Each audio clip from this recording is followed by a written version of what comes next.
Bonjour tout le monde, j'espère que vous vous portez bien. Aujourd'hui, je voulais partager notamment un sujet, quelque chose qui me tient à cœur énormément actuellement. C'est basé sur une parole du Seigneur. Notamment, on voit clairement dans le livre de l'évangile de Jean, au chapitre 14, verset 12, il est clairement mentionné ceci. En vérité, je vous le dis, celui qui croit en moi fera aussi les œuvres que je fais. Et il en fera de plus grandes parce que je vais vers mon Père. Tout ce que vous demanderez en mon nom, je le ferai afin que la gloire du Père soit révélée dans le Fils. Si vous me demandez quelque chose en mon nom, je le ferai. En fait, simplement un constat et vraiment une douleur, une peine que j'aimerais partager encore aujourd'hui.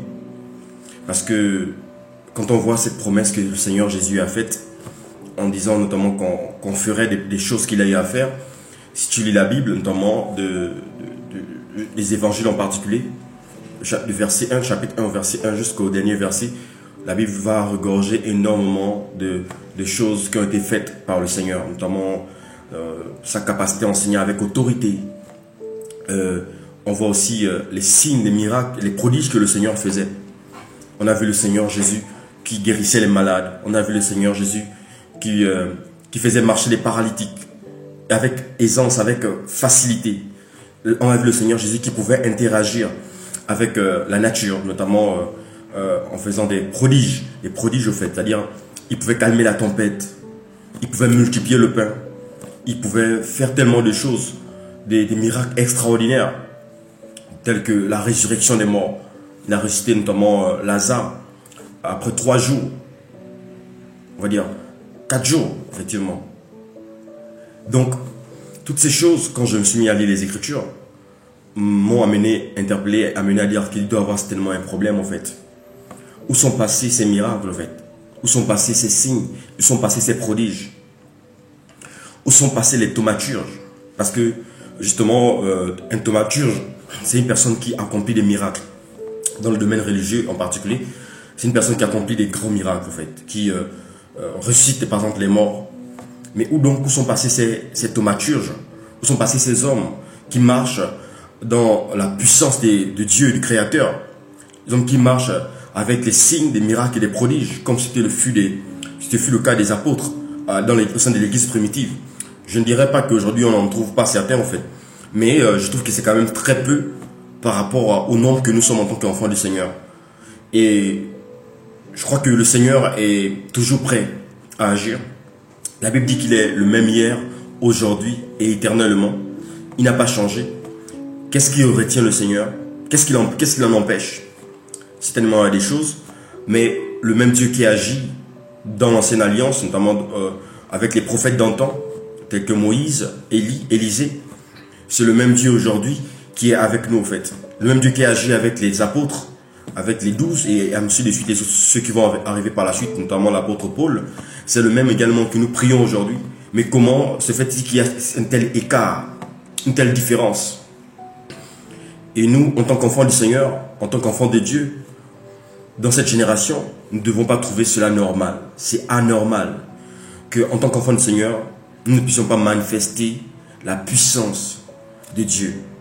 C'est pas quelque chose de normal, c'est anormal, c'est pas quelque chose que le Seigneur veut. Ce n'est pas sa volonté.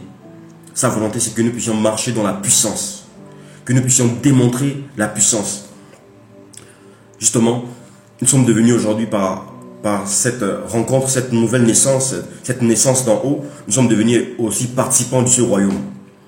Donc de ce règne de Yahweh, de Dieu, le Créateur, de cette domination, de ce gouvernement, de cette gouvernance, de ce pouvoir royal. Mais comment est-ce que nous n'arrivons pas à l'exercer aujourd'hui? C'est justement un constat que je fais. Je me dis, où sont passés, en fait, ces miracles? Où sont passés ces signes? Où sont passés ces prodiges dont nos pères étaient des instruments, en fait, du Seigneur? Je crois que Dieu n'a pas changé. La Bible dit qu'il est le même hier, aujourd'hui et éternellement. Il n'a pas changé, en fait. Ce qu'il a fait hier, il peut également le faire aujourd'hui. Et simplement nous encourager à ne pas trouver anormal bien normal, je veux dire. Ce qui est anormal selon les Écritures. Selon les Écritures, c'est anormal. Ce n'est pas normal pour un enfant de Seigneur d'être dominé par le péché. Ce n'est pas normal pour un enfant de Seigneur d'être dominé, d'être intimidé, d'avoir peur des démons. Ce n'est pas normal. Nous devons arrêter de trouver anormal ou normal ce que la parole trouve anormal. En tout cas, c'est ce que je voulais partager. Nous encourager vraiment à être des assoiffés, à ne pas être, c'est-à-dire ne pas, voilà, être nonchalant, être complaisant, trouver toutes choses, voilà, c'est Dieu qui le veut. Dieu qui le veut. Dieu ne veut pas toujours ce que nous pensons. Ce que Dieu veut est dans sa parole. C'est écrit dans les Écritures. Tout ce que Dieu veut, c'est écrit dans la parole. En tout cas, pour ce qui nous concerne, par rapport à son œuvre.